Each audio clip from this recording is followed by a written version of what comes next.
뉴욕 증시가 다시 한번 상승 흐름을 이어가고 있습니다. 다우지수와 나스닥 모두 큰 폭으로 상승하면서 마무리가 됐는데요. 자, 일단은 슈퍼 부양책에 대한 기대감, 이것이 이제 시장의 가장 중요한 이슈라고 보시면 될 것 같습니다. 번외적으로는 이제 코로나 백신과 관련한 부분에서도 공급 부족 현상이 해소될 것이다라는 기대감도 있었고요. 자, 그 다음에 또 한 가지 보면은 이제 게임스탑 때문에 진행이 됐었던 이런 변동성, 그런 부분들이 많이 진정되고 있다라는 이야기들도 나오고 있습니다. 자, 미국 증시 상승 배경에 대해서 알아보도록 합니다. 반공매도 세력이 집결을 하더라도 셀트리온의 주가를 올리기는 어렵다라는 분석들이 나오고 있습니다. 우리는 그동안 이제 공매도 금지가 계속적으로 진행이 되고 있었고, 또 숏 스퀴즈라고 할 수 있는 이런 그 반대 커버링이 나타나기가 어려운 상황이다, 이런 얘기도 있고요. 지금은 현재 제로에 반응하는 것이다 등등 이야기들 많습니다.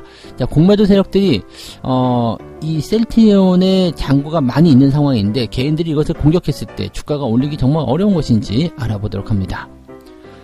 새해 들어서 자녀 계좌가 무려 4만 개나 신설됐다고 합니다. 증여, 투자, 여러가지 목적이 있겠습니다만, 아이들이 직접적으로 계좌를 터달라고 요청을 한 경우도 있었다라고 하는데요. 이유는 삼성전자의 주식을 갖고 싶어요 라고 합니다. 자, 이렇게 보면은 약간 뭔가 기분이 쎄한 게 느껴지는 것 같긴 한데요. 자, 어떠한 내용들인지 알아보겠습니다.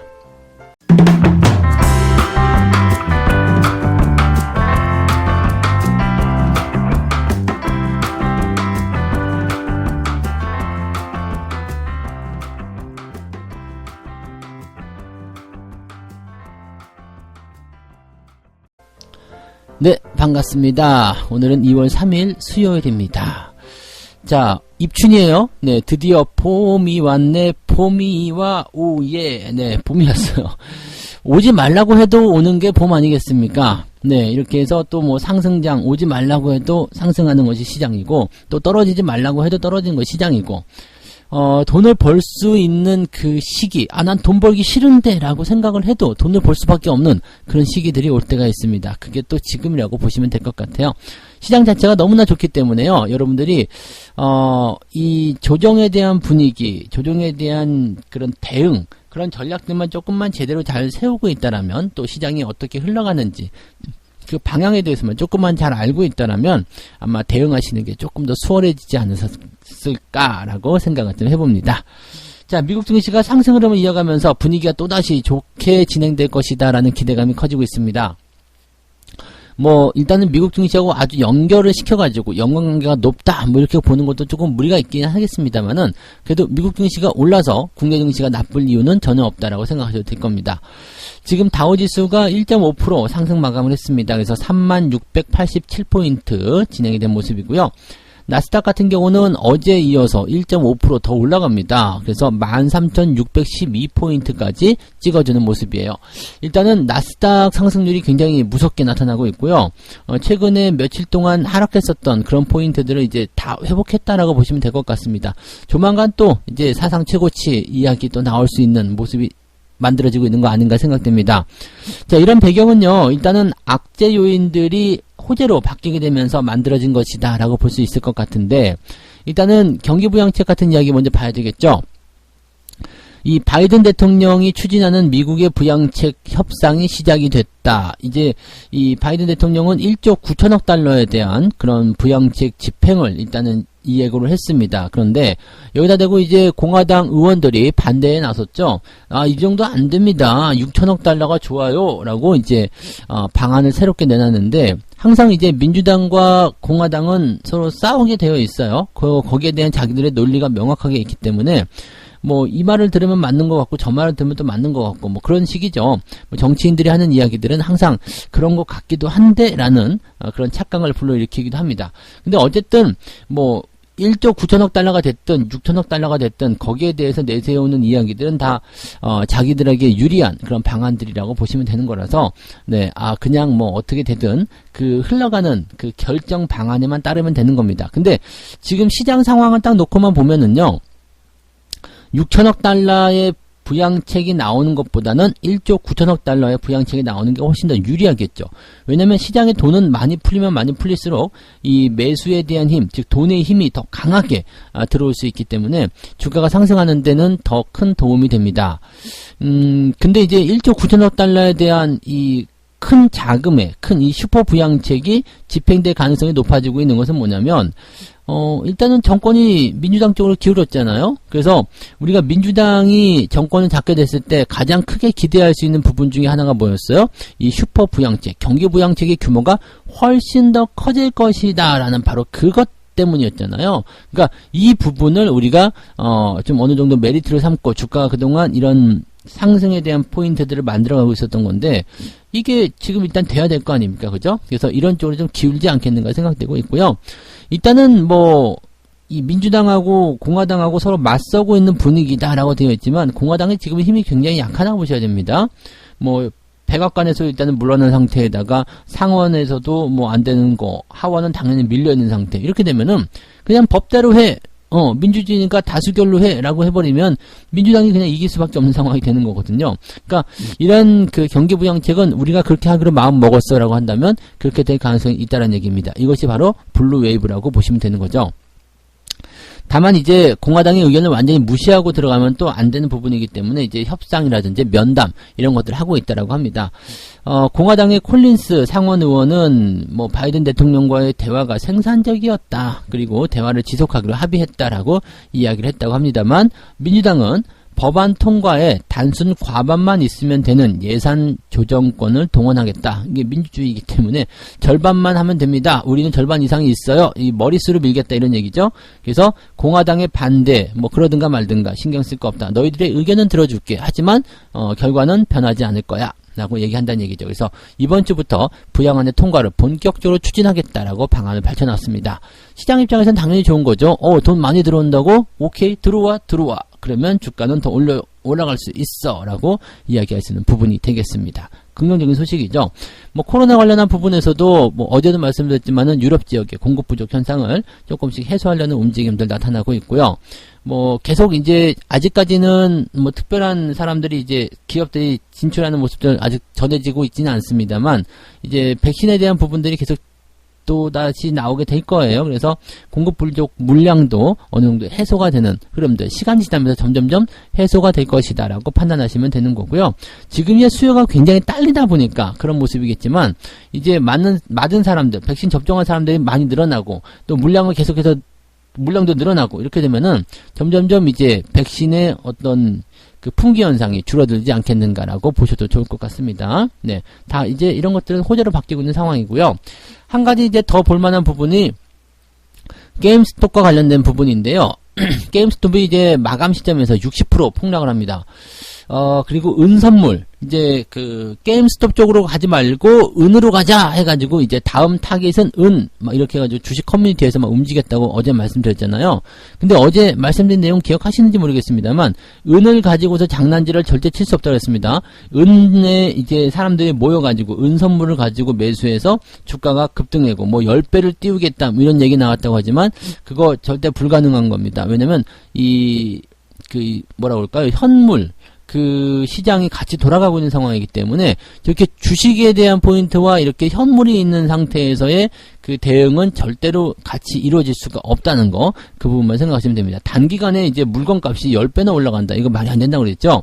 그래서 그런 부분 때문에 지금 은 선물이 10% 폭락을 했는데, 이 은 같은 경우는요, 증거금을 18%나 인상을 시켜버립니다. 그러면서, 뭐야 이거? 이렇게 돼버리는 상황이 좀 된 거죠. 그러니까 기존의 증거금이 14,000달러에서 16,000달러로 상향 조정했다. 이 증거금이 올라가게 되면 투자하기가 굉장히 어려워집니다.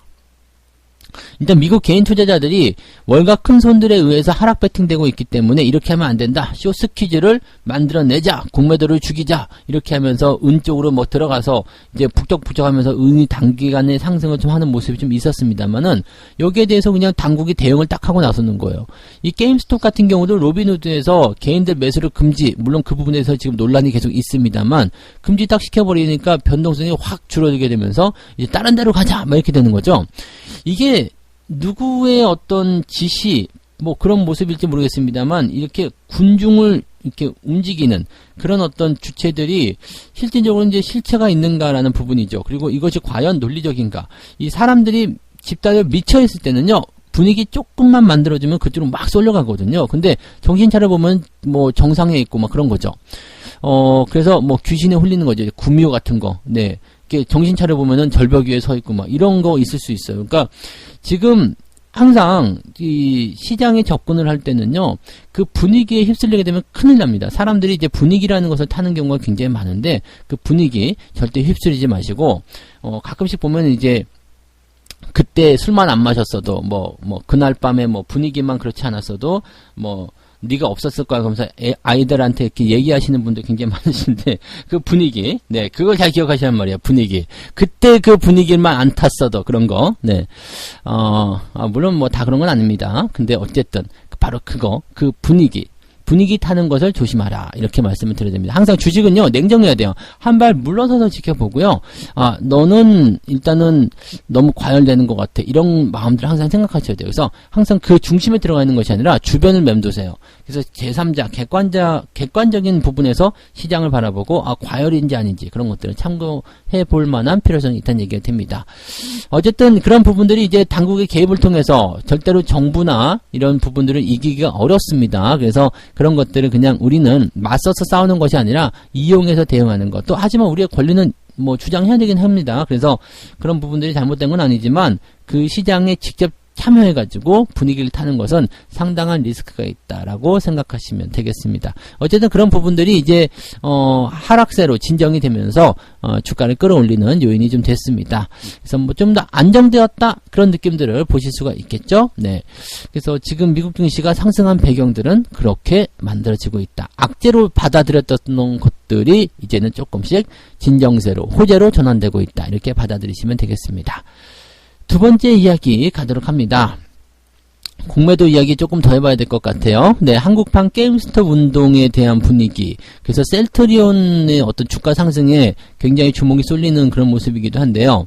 셀트리온 주가가 엊그저께 주가가 크게 상승했죠. 14%대 상승했었고요. 그 다음에 어제 같은 경우는 주가가 다시 또 내려가는 모습, 이렇게 변동성을 좀 보였는데, 엊그저께 주가가 14% 올라갈 때는 공매도 세력을 이제 타도하고자 하는 개인들의 결과치다, 뭐 이렇게 얘기가 나오면서 주가가 빵 튀었다, 이렇게 분석들이 좀 됐었단 말이에요.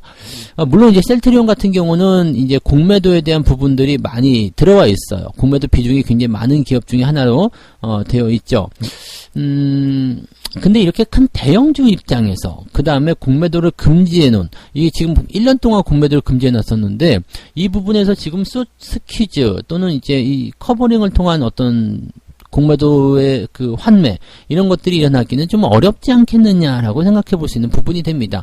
거기에다가 지금 셀트리온 같은 경우는 기관과 외국인들의 매수가 그 당시에 많이 들었단 말이에요. 엊그저께 주가가 상승하던 날, 그때는 뭐 호재성 재료, 램시마에 대한 호재성 재료를 인해 가지고 좋은 소식이에요 그러면서 외국인과 기관이 그냥 들어온 거예요. 그러면 이 외국인과 기관이 들어온 부분들을 소스 퀴즈로 봐야 되느냐라는 부분인데, 이 커버링이 아니네요. 그러니까 공매도의 어떤 환매에 대한 부분이 아니라 그냥 매수가 들어온 거다라고 되어 있는 거죠. 그러니까 이걸 가지고서 자, 쟤네들 봐라, 환매하고 있는 건 아니냐, 개인의 승리다라고 얘기하시면 안 된다는 이야기가 되는 겁니다. 이 부분들을 꼭 참고하셔야 되는 거고요.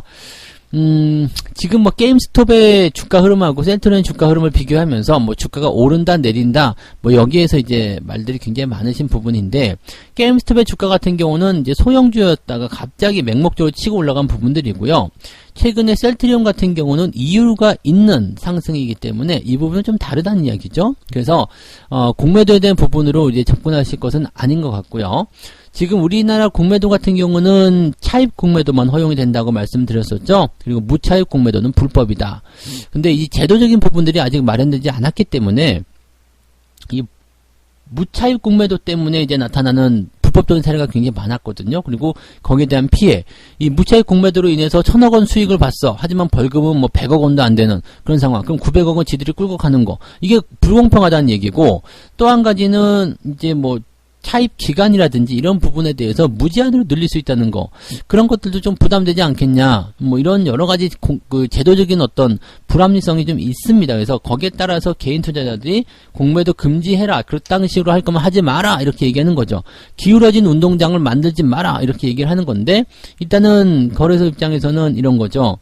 금융위의 입장에서는 공매도 금지한 게 너무 오래됐어, 그래서 그냥 해야 돼, 뭐 이런 식의 이야기를 하고 있기 때문에 아무런 대책 없이 그냥 그대로 연다면 또 똑같은 상황 벌어진다, 이런 어떤 반발이 나오는 거죠. 그러니까 그런 부분들 때문에 지금은 보면 이제 약 3개월 정도 더 연장하자라는 얘기가 나오고 있어요. 왜냐면 실시간으로 모니터링할 수 있는 어떤 작업들, 그런 것들을 좀 해야 되겠다라는 생각을 하고 있는 거죠. 근데 이 불법 공매도에 대한 부분들을 실시간으로 이제 모니터링 해가지고 잡아내는 게 3개월밖에 안 걸렸으면 진즉에 하지, 왜 이제 와서 하려고 하지? 라는 생각도 좀 들어요. 왜 진즉에, 그렇게 쉽게 할 수 있는 거였으면 진즉에 하지. 네. 그런 식인 것 같습니다. 근데, 뭐, 어떻게 하는지, 뭐, 아무렇지도 않았다라고 생각할 수도 있었겠지만은, 그런 부분들이 이제 개인들이 피해를 많이 보고, 이제 목소리가 커지고, 정치권에서도 이제 관심을 갖게 되니까, 이런 모습이 나타나는 거. 참, 이런, 네, 시장하고 싸우는 거예요, 여러분들이. 그러니까 주식 초보자분들 같은 경우는, 이런 시장을 어떻게 이기겠습니까? 그냥, 여기에서 바로, 덤비는 그런 부분이 가는 것이 아니라, 그냥 어떻게 해야 되겠어요? 이런 정책적인 부분이나 이렇게 흘러가는 흐름들, 그런 것들을 보고서 일단은 뭐 똥이 뭐 무서워서 피하는 거 아니다 그랬죠. 더러워서 피한다. 그러면 일단은 리스크가 큰 것들은 일단 더러워 그러면서 조금 피해보는 거, 그런 것들. 주식 초보자분들께서 특히 우리처럼 이제 뭐 소액으로 하는 그런 개인 투자자들 입장에서는 그런 대응도 좀 필요하다는 이야기입니다. 물론 뭉쳐가지고 북적북적 해가지고 힘을 보여줘, 그렇게 하는 것도 좋겠습니다만, 여러분들 지금 뭉칠 수 있는 공간 그렇게 많지 않아요. 그리고 그런 개인들의 어떤 특성들은 뭉쳤다가 흩어지는 게 굉장히 쉽단 말이에요. 그러니까 그런 형태들을 우리가 조금 이용하면서 가면 것도 좋을 것 같아요. 그래서 거기에 직접 동참하는 것이 아니라 그 전체적인 큰 흐름을 보고 그 물줄기를 따라가는 거, 그런 투자를 해보시는 것도 좋을 거라고 말씀을 드릴 수 있겠습니다. 근데 어쨌든 이제 셀트리온의 주가 상승은 공매도 때문에, 공매도의 어떤 반공매도 세력을 통해 가지고 주가가 상승할 수 있는 배경은 아니다라고 보시는 게 맞습니다. 네. 자, 그 다음에 세 번째 이야기 갑니다. 자, 새해 들어가지고 아이들 계좌가 무지하게 커졌다라고 얘기를 하고 있습니다. 1월에 미성년자 신규 주식 계좌 수가 역대 최대를 기록했다. 지금 38,000개, 4만 개 늘어난 거죠. 1월에만 38,000개, 지금 2월에도 계속 늘어나고 있고요. 어떻게 하면 좋습니까? 라고 물어보시는 분들도 굉장히 많아요. 그러니까 2017년도 이미 그때 터놓으시지 그랬어요.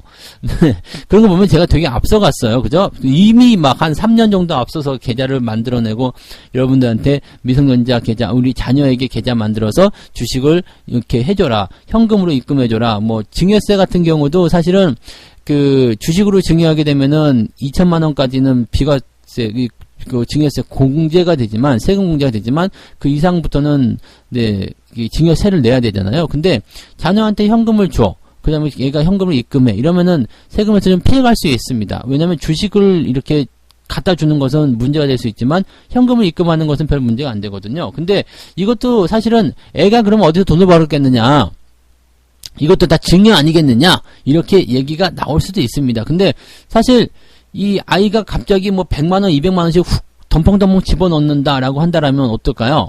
당연히 문제가 되겠죠? 네, 당연히 문제가 됩니다. 그렇지만 이게 덤펑덤펑 집어넣는 것이 아니라 뭐 한 달에 15만원 용돈 지가 모아서 했다, 그런 것들은 충분히 감안할 수 있는 부분이 아닐까라고 혼자서 생각해봤어요. 실제로 법으로는 어떻게 되는지 모르겠습니다만, 어쨌든 아이들도 뭐 이런 불로소득을 통해서 얻는 거겠지만, 또 내가 증여한 거 아니다, 할아버지가 준 것이다, 할머니가 준 것이다, 이렇게 수도 있잖아요. 그러니까 뭐 여기저기서 얻은 것이다, 뭐 지나가는 어른이 줬다, 이거 사실 이건 증명할 수 있는 방법이 없어요. 그러니까 현금적인 부분으로 뭐 과하지 않은 범위에서 대응하시면 되고, 또 더 좋은 건 뭐냐면 주식으로 수익이 나면은요, 이 원금에 대해서만 세금이 들어가는 것이고요. 거기서 이제 수익이 나게 되면 수익은 증여로 치지가 않습니다. 그러니까 내가 2천만 원까지 줬어. 여기까지는 이제 세금을 안 내잖아요. 근데 2천만 원짜리 주식이 5천만 원이 됐어. 그럼 이 3천만 원은 그냥 세금 나가지 않아요. 네. 그러니까 얼마나 좋습니까? 이게 잔여 계좌는 일찍부터 시작해가지고요. 점점 크기를 불려나가게 되면 더없이 좋은 그런 모습이 되는 겁니다. 그래서 미성년자 계좌가 이렇게 늘어나고 있는 것은 참 좋은 부분들입니다. 근데 약간 이제 좀 애매한 게 뭐냐면 미성년자 계좌를 통해서 매수를 한 주요 종목군들이 삼성전자, 네이버, 카카오, 테슬라, 애플, 현대차 이미 많이 올라온 상태에서 매수를 하고 있다는 얘기죠. 그리고 여기 지금 기사를 좀 보게 되면 최근에 중학교 2학년인 자녀가 삼성전자 주식을 갖고 싶다면서 계좌를 만들어 달라고 요청했다. 진짜인지 아닌지는 모르겠어요. 네, 진짜인지 아닌지 모르겠어요. 중학교 2학년 아이들이 삼성전자 주식을 갖고 싶다 라고 하면서 계좌를 만들어 달라고 요청했다. 자, 진짜인지 아닌지 모르겠습니다만 진짜라면 기특한 것일 수도 있죠. 기특한 것일 수도 있어요. 뭐 고등학생 애들은 주식 투자 동아리 만들어 하는 거는 알고 있어요. 근데 중학교 2학년? 야, 약간은 좀 오버한 것이 아닌가, 약간 소설 쓴 거 아닌가 생각이 되기도 한데요. 어쨌든 아이들이 이렇게 주식에 관심을 갖고 이렇게 금융에 대한 부분들에 관심을 가지기 시작한 것은 상당히 좋습니다. 근데 지금 이거 맹목적인 것 같아요. 삼성전자 주식을 갖고 싶다라는 이유로 매수를 한다라는 거. 이 부분은 얘네들도 이제 공부가 없이 그냥 막 얘기를 듣고 들어온 부분이 아닌가. 그리고 어떻게 보면 삼성전자라는 이 어마어마한 그 기업의 이런 IR들이 이런 어린 아이들한테까지도 다 들어갈 정도면 너무나 많이 퍼진 것 아니냐. 삼성전자 주가가 또 올라가기 어려워지는 것 아니냐라는 걱정도 조금 해볼 필요가 있어요. 그러니까 그런 부분들인데 일단 어린 아이들이요, 나 이거 사고 싶어라고 하면은 먼저 사주는 게 좋습니다. 이럴 때는요, 그냥 사주는 게 일단은 좋고요. 사주고 나서 네가 한번 봐봐라고 경험을 미리 시키는 게 좋아요. 어차피 어린 아이들 계좌이기 때문에 뭐 삼성전자에 몇 억씩 하는 거 아니잖아요. 그러니까 뭐 해봤자 뭐 몇십만 원이건 뭐 그 정도일 거 아니에요. 그러면은 그 주식을 사고 싶은 걸 사서 이건 이렇게 되는구나. 도대체 왜 이러지? 라고 스스로 생각하고 거기에 대해서 뭔가 이제 이런 방안들이라든지 방법 이런 것들을 수정해 나가고 대응해 나가고 이렇게 스스로 할 수 있는 방법들을 만들어가는 게 금융교육이거든요. 애들 데려다 놓고서 야 지금 주식시장이 이런데 말이야 니네 뭐 커가지고 이렇게 주식으로 돈을 많이 벌어야 돼. 그거 앉아 그래갖고 막 수학 공부 시키는 거지. 우리 그 부모님들은 대부분 그런 분들이 굉장히 많아요.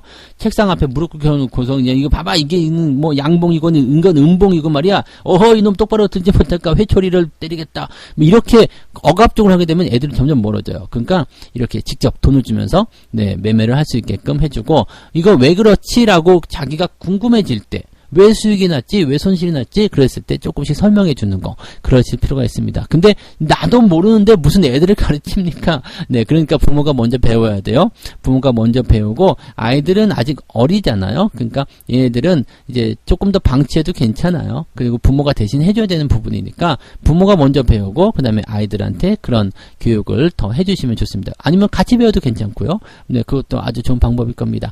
아이들 계좌를 만들어서 하시는 것은 굉장히 좋은 방법이고요. 여러분들이 꼭 하셔야 되는 부분입니다. 하지만 아이들이 맹목적으로 달려드는 것 거기에 동조해서는 안 되는 거고요. 그 다음에 부모도 모르고 있으면 안 돼요. 같이 배우고 그리고 아이들이 적은 금액을 자꾸 연습할 수 있게끔 그렇게 해주고 일단은 공부가 먼저 수반이 돼야 되는데 강압적으로 시키는 것보다는 경험을 먼저 시켜주고 거기에 대해서 궁금증을 유발시키는 것이 좋은 방법이다라고 보시면 되겠습니다. 우리 아이도 뭐 돈 많이 벌었다고 하면은 이제는 돈에 대해 관심은 생기지만 아직까지 주식을 뭐 배워야 되겠다 그런 거 없습니다. 아직도 유튜브 게임 좋아하니까요.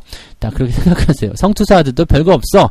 우리 단풍이가 더 잘 배우고 있습니다. 그러니까 아무튼 뭐 다들 그럴 거라고 생각해요. 이제 아직 와닿지 않는 그런 나이들이기 때문에 어려서부터 너무 어릴 때부터 그렇게 뭐 앉혀놓고 하시는 것은 좋지 않다라고 말씀을 드려봅니다. 자, 이렇게 해서 오늘 3가지 이야기 전달을 해드렸습니다. 뭐 나쁜 소식은 없는 것 같고요. 조금씩 이제 주의해야 되거나 우리가 참고해야 될 사항들은 좀 있었다라고 보시면 되겠죠. 미국 증시가 상승했습니다. 슈퍼 부양책에 대한 기대감, 그 다음에 백신 공급에 대한 어떤 공급 부족 현상의 해소 이런 것들이 있고요. 그 다음에 게임스탑의 진정세가 이제 어느 정도 시장에 안정세를 가져왔다라고 보시면 되겠습니다. 그리고 반공매도 세력이 셀트리온을 이제 집결해서 주가를 상승시킬 것이다라고 얘기하지만 셀트리온은 글쎄, 특히 우리나라 같은 경우 이제 그 중소형주 쪽에 이제 뭐 유통 물량이 작다거나 아니면은 규모가 시총이 작은 그 기업들은 뭉치면 만들 수도 있겠다 생각될 수 있겠지만 이렇게 대형주 쪽에 또 공매도가 잔량이 많은 이런 기업들 쉽지 않다라고 말씀드릴 수 있는 거고요. 최근에 주가가 올라간 것은 공매도 때문이 아니었다라고 말씀을 드려봅니다. 새해 들어서 자녀 계좌가 4만 개 신설이 됐는데 자녀에게 계좌를 만들어주고 또 투자를 이렇게 권유하고 같이 하는 것은 굉장히 좋은 겁니다. 그런데 이제 뭐 억지로 교육을 시켜야 되고 너 무조건 해야 돼 이렇게 하는 것보다는 적은 돈으로 계속 경험을 할 수 있도록 만들어주고 자녀에게 뭔가를 알려주려면 내가 먼저 알아야 되겠죠. 그러니까 내가 알고 내가 먼저 공부하고 그 다음에 자녀에게 알려주는 것도 필요할 것 같습니다. 아니면 자녀와 같이 토론하는 것도 좋은 방법일 거라고 말씀드려봅니다. 자, 여기까지 하고요. 책 한 곡지 읽고 마무리하도록 하겠습니다. 떨어지는 칼을 잡기 위해서는 회사의 가격이 아닌 가치를 알고 있어야 한다. 시장의 변동성이 그 가치 이하로 내려가면 분할 매수에 들어가야 할 것이다. 이를 위해서는 투자 원칙이 있어야 하고 투자 원칙은 이 회사의 본질 가치를 알고 있을 때 실행이 가능한 것이다. 네. 무슨 말인지 아시겠죠? 제가 그동안 계속 시황이든 아니면은 방송이든 이런 곳에서 계속 말씀드리고 있는 겁니다. 똑같은 말을 계속 반복하는 이유는 이것을 조금이라도 여러분들이 외우셨으면 좋겠다라는 생각이죠. 이렇게 계속 똑같은 말을 반복하면 귀에 딱지가 않습니다. 그래서 그 딱지를 뜯어보면은 아시죠? 분할 매수, 저점 매수 계속 그렇게 써 있잖아요. 그래서 이제는 방송 들을 때 다 외우죠. 야, 얘네가 무슨 얘기를 하겠구나라고. 근데 그 얘기를 계속해서 반복하는 이유는 자꾸 그런 관점들이 흔들려요. 왜냐면 주가가 저기서 푹 이렇게 튀어나가면은요, 저점 매수고 나발이고 저거 잡아야 되겠다. 이 생각 들거든요. 나도 모르게 마우스를 클릭하고 있거든요. 그래서 항상 같은 내용, 알고 있던 거라도 계속 반복하고 계속 훈련해야 된다는 거 잊으시면 안 됩니다. 안 하면 잊어버려요. 네. 그래서 항상 이 떨어지는 칼이라는 것은요, 떨어질 때 잡는 것이 아니라 다 떨어지고 나서, 왜냐면 떨어질 때 잡으면 날이 시퍼렇기 때문에 손이 다쳐요. 다 떨어져서 바닥에 뒹굴고 있을 때 그때 줍줍 하시면 되는 거라는 거 잊으시면 안 되겠습니다. 자, 오늘도 여러분들 성공 투자 이어가시기 바라고요. 아침 분위기 괜찮을 것 같죠? 네, 변동성 너무 커지면 거기에서 흥분하지 마시고요. 변동성이 너무 커지면 일단은 지켜보시고 항상 변동성에 대한 부분들 꼭 생각하시면서 현명한 투자 이어가시기 바랍니다. 오늘도 이야기가 너무 길어졌네요. 빨리 마치도록 하겠습니다. 자, 여기까지 할게요. 저는 장중 시황에서 다시 돌아오겠습니다. 고맙습니다.